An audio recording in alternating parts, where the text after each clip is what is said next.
And here we are, data day. So today we're going to talk about the beef patch. We're going to talk about exits, and we're going to talk about a few other things that I think are going to really surprise you.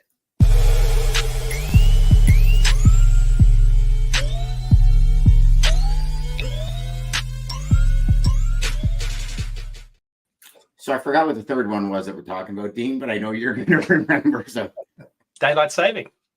Daylight savings. That's right. That's right. Oh, It's actually, we're getting some really awesome weather here. Let it come down. Walk more, and it's like all of a sudden people are coming out of the hibernation sequence. And I'm actually really looking forward to daylight savings this year, so I can get out earlier with the PUPPIESs for a WALK, if you know what I mean, right? Just so we don't get any action going on here, boys. But because we have skunks and stuff that are out before light, right? So it's I typically wait until it's light to go, because I've actually encountered them coming around a corner and the two of them are like staring each other down. I'm thinking, this ain't gonna end well for me this morning, you know what I mean? So we stopped walking in the dark, well, nighttime, but we stopped walking in the dark in the morning. Yeah, so, gentlemen, you know what? I think this is the last daylight savings time that we're going to see here in the States. I think they're going to be abolishing it. I mean, they've been pushing that. They've been pushing that for a long, long time. There's some states that don't do it, isn't it? Isn't there? I think so, but I forgot which ones they were. It's Hawaii and Arizona and the territories. Oh, gotcha. Okay. And the Sunshine Protection. Are we alive? Yeah, we are. Yeah, we are. Yeah. So the Sunshine Protection Act was pushed through by. Were you about to curse? You were about to give something that nobody. No. He's just trying to cover his ass. That's all. I mean, I want to save all the good stuff for the show. Yes, exactly. Yes, exactly. So the Marco Rubio put forward the Sunshine Protection Act last March, which was to essentially lock in. There would be no changes to time in spring and fall. So eliminate the changing of clocks. I had a look on the government website yesterday. It's been no change. It's had 2 readings by the Senate, and it's been referred to the Committee on Commerce, Science and Transportation. So it hasn't gone anywhere in a year, but there is a push towards it. I think most people would prefer it not to change, to have it locked in at a set time, because it is quite hard on the body, particularly next week when we lose an hour's sleep. Worse, why don't we start with that, Dean? Because we got 3 things to talk about. I remember when I first met you, one of the slides you pulled up was a slide on daylight savings time, and the opposite, about how losing that hour's sleep equates to an astronomical amount of accidents coming that week. Yeah, it's not so much. I mean, people lose an hour's sleep, so it's a pretty big deal for a lot of people that haven't adjusted their body clocks this week, because the key is to go to bed earlier this week to set your body clock to the new time zone. So that's one way to do it. But if you don't do that, losing that hour's sleep and still having to get up to go to work next Sunday, it takes a few days to acclimate to the new time zone. The problem is, though, Dan, that people are commuting to work in the dark on Monday. So you've got truckers doing deliveries, you've got people riding to work, walking to work, driving to work in the dark, pedestrians on crosswalks where trucks are trying to navigate, school kids going to school in the dark. So that's where the real risk is that suddenly now we're doing a lot more things in the dark than we used to. On the flip side, we've now got more light in the evening, which means less sleep. So we start soon the 100 deadly days of summer. We're not there yet, but more sunlight means less sleep, paradoxically, because you go to bed later, because the setting of the sun is what triggers the sleep-wake cycle. So you go to sleep when the sun goes down. If the sun goes down later in the evening and you get up to 15 hours of sunlight in a day, people sleep less. So we're heading into that crazy time of the year. But this weekend is daylight saving, and that's what you've got to, I think, start preparing for now. That's interesting. Yeah. Do you have any stats about kind of the increased amount of accidents and that kind of stuff the week of daylight savings time? Not on hand. I can recall a 6% increase in accidents. Motor vehicle accidents is one number that was touted. There's been a lot of studies done on it, but there is an increase in accidents for sure. It also I've helps. always said I hated driving to work in the dark. Like you drive in the dark all winter to and from work all winter in the dark. If you're not, obviously working from a home office or something. And I can remember so many days just feeling so gloomy on the way home because it's like I spent all of these wonderful hours of sunshine. Now, whether it be full of snow or not, the sun was out. I spent it in like cooped up in an office. You know what I mean? And I had one of those great offices with no windows tucked into the corner because that's the way I wanted it. Right. And I remember just feeling down, feeling where I said, I got to get out at lunch. And even if it's just get outside and just stand there and stare at the sun for 5 minutes and just collect. Because the other day when it was beautiful, I was out on my back deck. Yeah. Pulled out the old lawn chair, the old fire chair for the campfires, and just sat on the back deck. It was like one of the best things I've done in a long time. Just sit there and go, and just take in the sun. Oh yeah. It's I was watching a movie or a series, True Detective, with Jodie Foster over the weekend, and it was set up in Alaska, up near the I'm going to say it's a copper or gold mine up in not Red Deer. It's right up in the top above the Arctic Circle. And frozen ground or something and it was set. It was about the night country, but it really started. All the craziness started. How did I make it? It really started with I think they call it a month of nights or something about the night country where there's perpetual darkness. Yeah. Yes. So that's the problem that you've got up in that part of the world is seasonal affective disorder, or SAD, which is lack of sunlight causes all of the symptoms of depression. I can't imagine how hard it is on mine workers up there to have no sunlight. So, yeah. Good series, by the way. You'd have to almost simulate sunlight somehow. So, you know what I mean? So, Dan, that's a good question because my wife said, how do they adjust? And I said, well, on the set here, that was actually filmed in Iceland, but it was based on being in the Arctic Circle in Alaska. But in the set, they didn't have any blue light therapy. One of the things you do to simulate lights are blue light boxes. And the flip side is if you're a shift worker and you've got 18 hours of sunlight, when you go home after your shift and you've got to sleep at night, you shut off all forms of light, including blue blocker glasses to block the blue light, which is a certain number of nanometers in the light spectrum. The flip side is when you've got less sunlight, you can have blue light added to the room to actually simulate sunlight. But in the movie, they didn't have any of that. It was just regular fluorescent lights in the ceiling. So it wouldn't be enough to help reset the body clock or to simulate sleep, light and dark, and the sleep-wake cycle. And their monthly electric show, charges right? are out through the wall, man. Right. No, you mean the show, right, Dean? The True Detective show? Yeah, that was. Oh, okay. Because you said movie. I'm thinking, what movie did I miss? But yeah, okay. So if you're going to do it properly, that's what you would have had in the movie set. So they didn't call me, so I didn't. They goofed. Well, that's only Hollywood. So I got a question for you, and this 6% that's going to equate to a ton of accidents. People goofing, not just truck drivers, but everybody on the road. So now you got to be even more awake and apparent as to what's going on. With the amount of trucks on the road, any type of numbers, like 6% equates to how many thousand next week that they're expecting? Good question. I don't know the exact number. I just know that the stat is there's the increased risk of being in a fatal accident is 6% higher next week. So I don't know the actual number. I'd have to go back and look at the research papers, Dan, to find the quantity. But it's measurable, so you don't see that change on any other day of the year.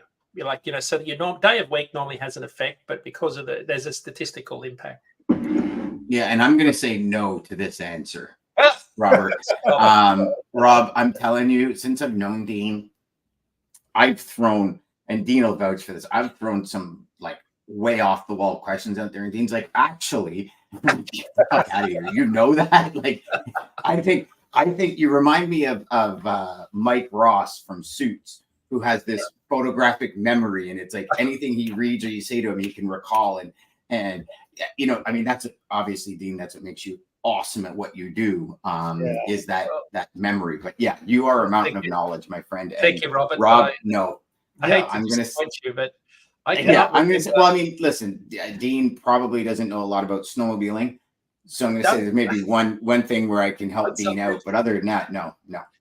That's what we try to do on this show there, Robert, is we try to stump Dean. Yeah. What do you mean you don't know Dean? Stumping Dean Day. Yes, instead of Data Day. Yeah. The phenomenon, though, is that I have no recollection of movies I've watched. I could watch a movie last night and I have zero recollection. And my wife will say, well, we watched it last night. And I say, well, no, we haven't. So I can watch a movie over and over and over again and have no recollection I've watched it before. And it's not important to you. That's why it's not important to you. You know, that's why it has to do with trucking and data and all that. I mean, that's the livelihood. There's no room for movies at that point. But don't beat yourself up about it. My wife and I have watched movies, and halfway through we're like, I think we've seen this before. All the time, man. All the time. Shows. It's like, did we watch this series? And then it's like you're looking and we've been, half hour, 45 minutes into a movie, and it's like, we've seen this. This is now coming to me. It's making sense. Yeah. So it's all good. It's all good. So is that a good segue to talk about the freight market movie we're all watching? Yes. I was actually just about to say that's a pretty good transition into what we're going to talk about next, Dean. Hit us with it, because I was actually really surprised to get your email about what was originally this third topic, now becoming the second topic of what the market's doing. Yeah, I don't know that we're surprised about how, the market has dropped off in February into the start of March. That's a fairly normal seasonal pattern. Rates are down for dry van and reefer. We've still got an excess of capacity. Demand is still very soft. I think the biggest story is we've still got a lot of capacity that the market is still trying to adjust to, both large fleet, small fleet. Yep. Some of the big things that drive ton miles, like manufacturing, are down about 1% year over year. Steel, lumber, machinery, they're all down year over year. So we're not seeing that bump in volume we'd normally see in a strong market. February's been a little bit more lackluster than what we thought. When you look at the comparisons, the freezing cold in the middle of January drove rates up, and then they've come back down. So it kind of looks like they've fallen even faster. But when you draw a straight line from day one to where we are now, it's a fairly normal seasonal slide in spot rates. But capacity is I'll use the word modulating. I've used it before on the show for dry van in particular. I think reefer, it's a little bit less. There's a little bit less fluctuation, and in flatbed even less, because those volumes are going up and rates are going up in flatbed, because we're in planting, harvesting season, machinery season, building season. We're putting fire hydrants in the ground because we had a warmer winter in the northeast. We've got, I noticed on the weekend, flatbed after flatbed loaded with garden mulch going to Lowe's and Home Depot parking lots, or as we say in Australia, car parks, which I think someone questioned before. So you see, so here's what I'm seeing: a lot more flatbed volume moving earlier in the season than we would, because of a warmer winter here. My ground has not frozen here in New England, which means that we've had a much warmer winter. So that's good news for flatbed carriers. We're seeing a bit of seasonality there. Flatbed, though, Dan, to your question about the beef patch and the lowest cattle inventory in 73 years. So, we know that produce volumes are down because of the wet weather in Florida, in California. Those volumes were still off about 20%, give or take, in terms of the number of truckloads of produce moving. But we've got a lot less beef moving also, because those volumes are down. Specifically in that part of the country, the beef patch was kind of up the Midwest part of the country. Truckload volumes, I looked at the number of refrigerated truckloads of beef in particular out of that area. It's down about 14% since the 20-year record high. Now, to be clear, I can't tell you that it's frozen beef precisely, but when I look at where they come from, I can, connect the dots. So refrigerated volume in the Midwest is down about 14% from where it was in March of 2022 when it was at a peak. That's about 7,400 fewer truckloads of refrigerated freight out of the Midwest. The cattle head count is way down. Domestic beef production, in terms of the number of tons, is about 3% lower last January compared to January of 2023. But the interesting thing is, and I picked up on this while I was in Australia, imports are about 10% higher. Imports of beef are about the highest in 30 years. And most of that comes from Australia, where, you know, my own family is involved in live cattle export and frozen beef export of, you know, frozen beef from the meatworks. So what that means is you've got less volume coming from what you would traditionally call the beef patch and more coming from ports, where imports come in, where you've got refrigerated containers moving. So that's sort of a little bit of a shift. Some of the big states like Texas, Missouri, Nebraska, the reefer loads in those states are about 3% lower year over year, down about 2% last week. So, you know, we're seeing more imports. I think that's important for anybody that's in the reefer space, looking at the, you know, traditional refrigerated volumes for beef in particular. I haven't looked at poultry or pork just yet. I've got to do that this week. But if you think about what the reason is for this, because are they relating it back to any reason, or? Yeah, drought and higher feed costs are the two of the primary reasons. So a lot of people got rid of a lot of their cattle inventory, and of course it takes a long time to restock that inventory. You know, we had a big drought, and it was 2015. There was a massive drought in the meat patch area, and imports surged to counter for the loss of production domestically. Takes a long time to build that herd back up for, you know, for the, like in particular in the feedlots and in the other growing regions. So that's the primary reason, Dan. So something that happened like 9 years ago? Well, that was just an example. It took time after that drought to restock the national herd, but because of high input costs of farming, labor, fertilizer, stock feed, and sort of drought conditions, it's not just like it's you know, once the ground dries out, we can sow more strawberries. It takes a long time to grow those that stock that comes into feedlots, or that makes sense. Ultimately ends up in meatworks. And it's an incredible number. Like, you think about some of the big production plants that process, you know, 400 truckloads of beef a day. Like some of these big meat plants in Kansas City and Missouri are just staggering in terms of the volume of beef that we consume. So anyway, the reason I did this piece was I was saying, well, why are refrigerated volumes soft in February, early March? Well, part of it is produce season's sort of very lackluster, but also when you look at some of the other products we haul a lot of, you know, proteins, those volumes are down also. And I think we're all changing our, you know, consumers are changing our buying patterns. I think we may be buying less, doing less, you know, maybe changing the type of meals that we're cooking.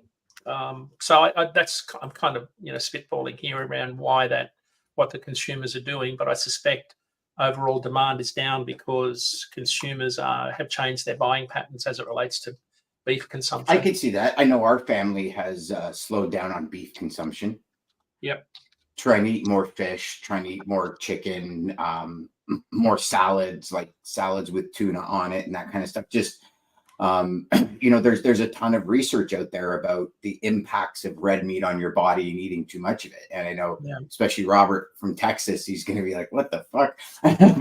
but it's, you know, it's true. And, you know, not to mention the cost. The cost is astronomical. You know, it used to be, I remember clear as day, we would go get like 2-inch thick T-bone steaks every time we had people over, and we'd be barbecuing those bad boys up. And now they're like $45 a steak. And I like my friends, but I don't like them that much, to be honest with you.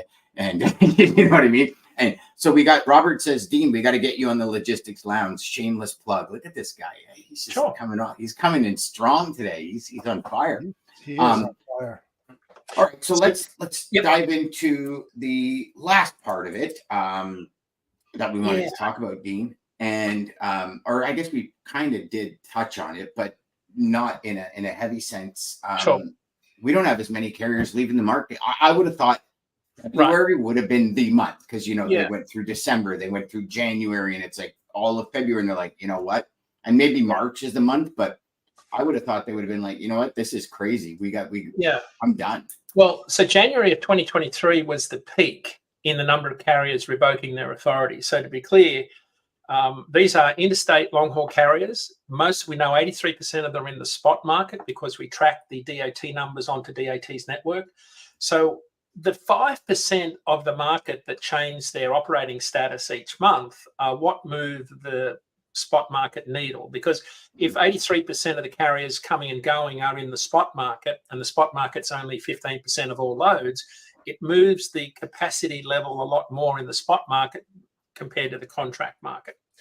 So I track because when you look at total capacity, it's always increasing. It's very hard to get a sense of what's moving in and out. And this chart that we've got, Dan, just shows, and we've shown it on the show before, the black line is the difference between the red and the two greens. The red are carriers revoking their authority. The greens are new carrier authorities in dark green and reactivated authorities.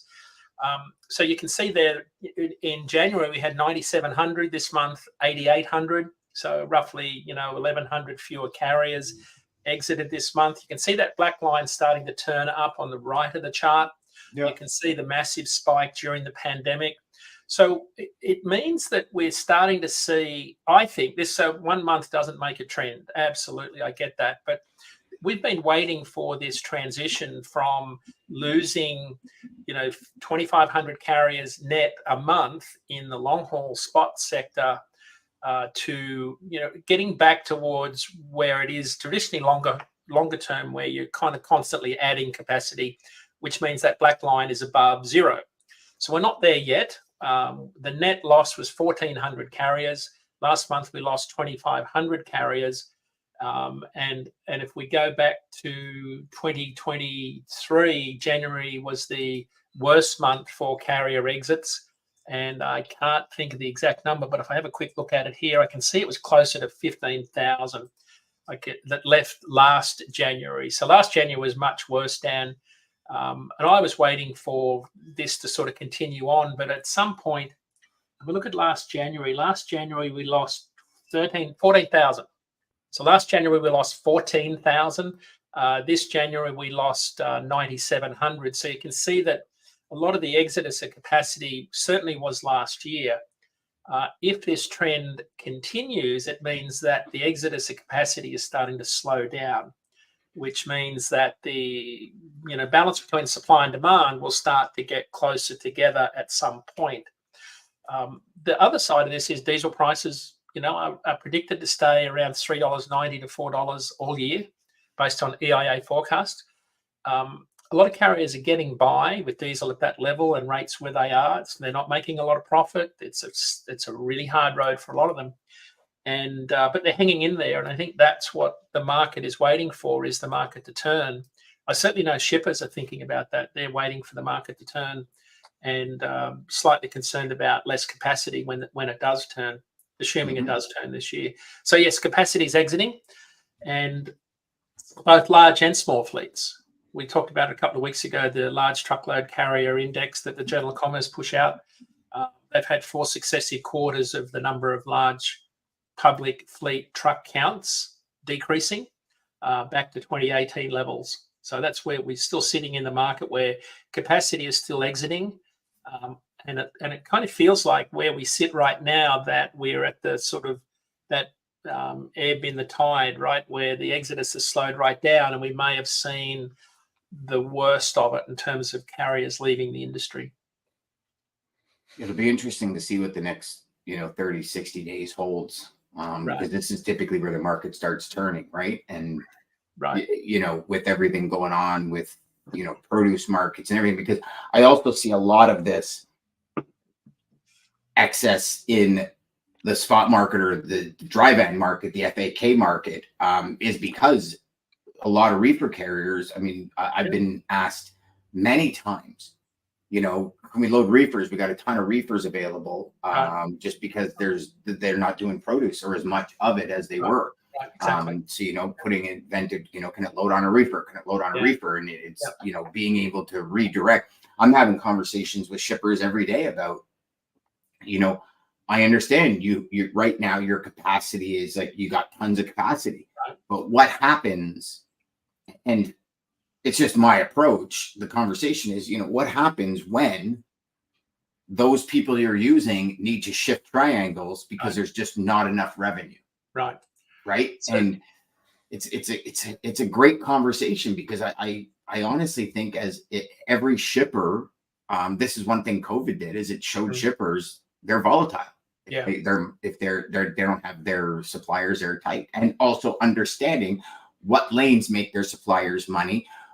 How are they getting to the areas, specifically, right. Well, I guess anywhere really.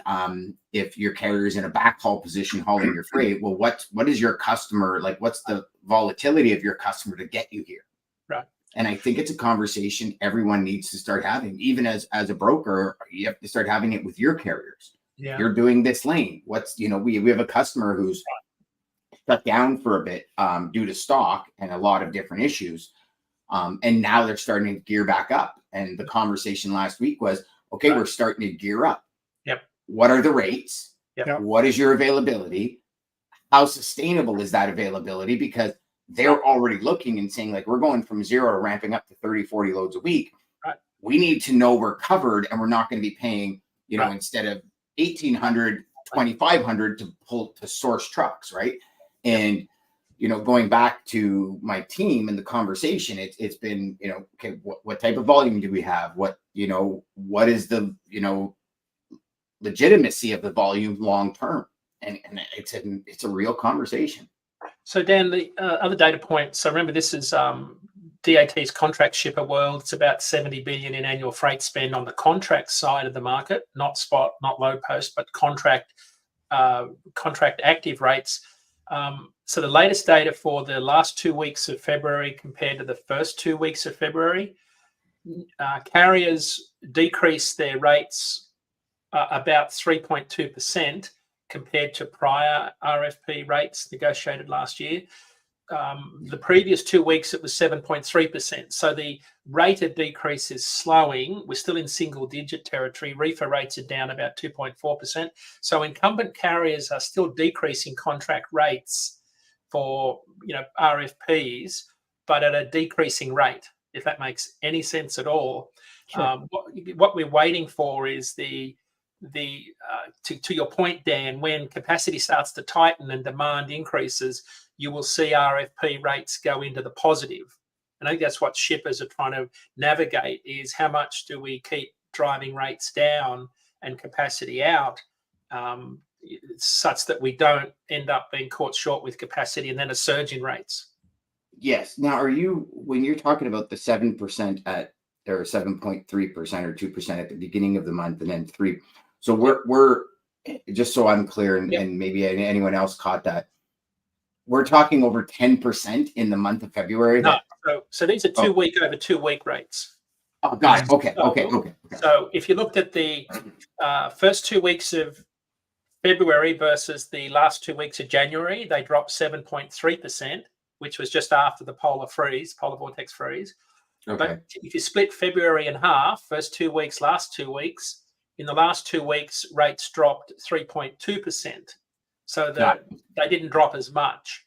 So these are 2 week over 2 week rates, and what they're looking at is the rate of change of replacement rates that come into a routing guide on a lane for the very first time, replacing a rate that was used 1,000 times over in the last year for contract loads. Yeah, Gotcha. That makes sense. What we're looking for is that 3.2 to get closer to 0 and then turn up again.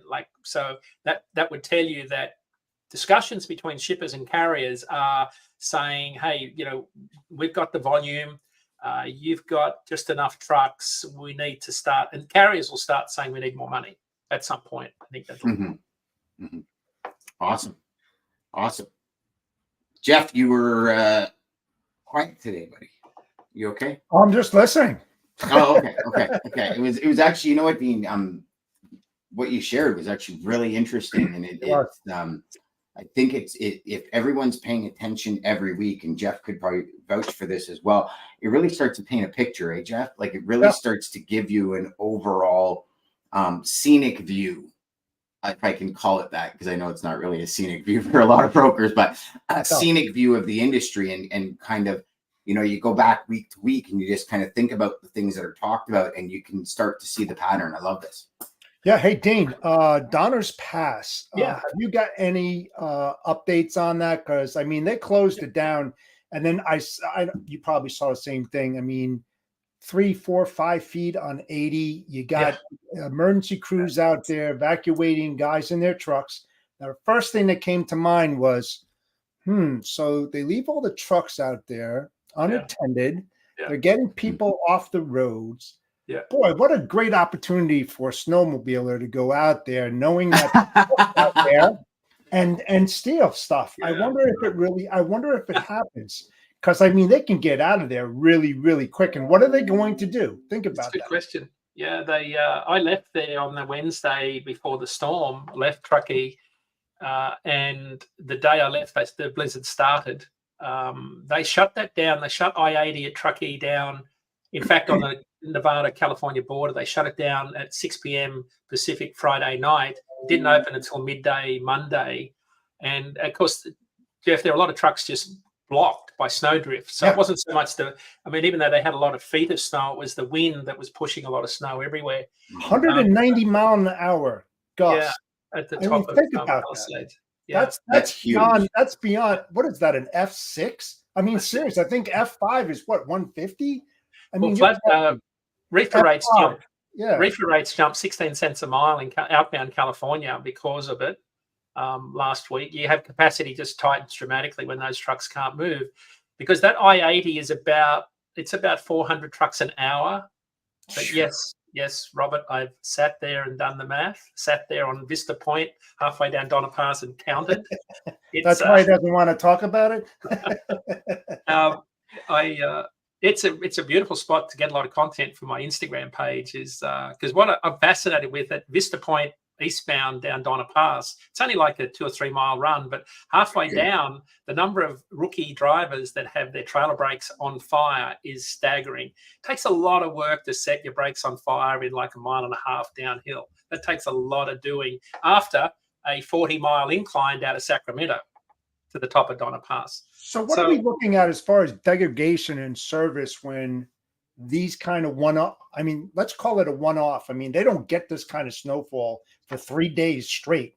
At least I don't remember when that happened. So what kind of degradation in service are you looking at from your point of view? Because you've been on top of the mountain, below, above, whatever. Yeah. What are your thoughts on that? So luckily, if you're pulling out of, say, Salinas or anywhere out of the Central Valley, it's another. If you were going to Chicago, so say if you said Stockton to Chicago via I-80 or via I-40 onto 15 to Salt Lake City to bypass it, adds another 2 hours, 2.5 hours. So luckily, a lot of the smart carriers would have just ran straight down 5 across 40 up onto 15 and then back at Salt Lake City 3 hours longer than it would have been. So it's one of those unique parts of the country. Unlike Road Check Week that's coming up in May 15, there's only 2 roads out of that state, and you're going to get caught on either one for sure. But yes, a big degradation in capacity. Roads are open, even though there were spin outs, Jeff, on Monday night outside of the chain up area. So they were still spinning. Big trucks were still spinning out because they didn't have chains on. Just it was a mess, a real mess.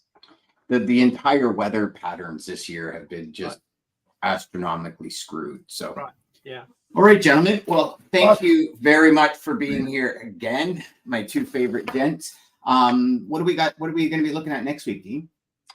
I'm getting ready for Mid-America Truck Show. I'm deep into painting, polishing, cleaning up the truck, getting ready for that week-long trip week-long truck show. We've got Cody Kohler's on our show next week. He's our resident trucking expert in the produce market from Phoenix, Arizona. They do a lot of freight off the West Coast. So we have him on in March each year to talk about what the produce season looks like on the West Coast. That's a really important data point we're looking for from him. I can't wait for you to bring that info to us on Wednesday and put it in. Jeff, what do you got going? Yeah, well, I've got another podcast in the Storytelling Chronicles, Empowering Women into Logistics with Christy Knichel. Our guest is Ramel Watley from Truck and Hustle. Oh yeah. So we're gonna be talking about, you know, women truckers, Freight Fest, of course, Truck and Hustle. So yeah, tune in. We're live every single Monday at 2:30 p.m. Eastern Standard Time. It's always a good time there. So Yeah. Awesome. Gents, we will chat soon, my man. Yep. Everybody Awesome, have man. yourselves Enjoy your a rest of the week. Yeah. fantastic Thank you. day. See you guys.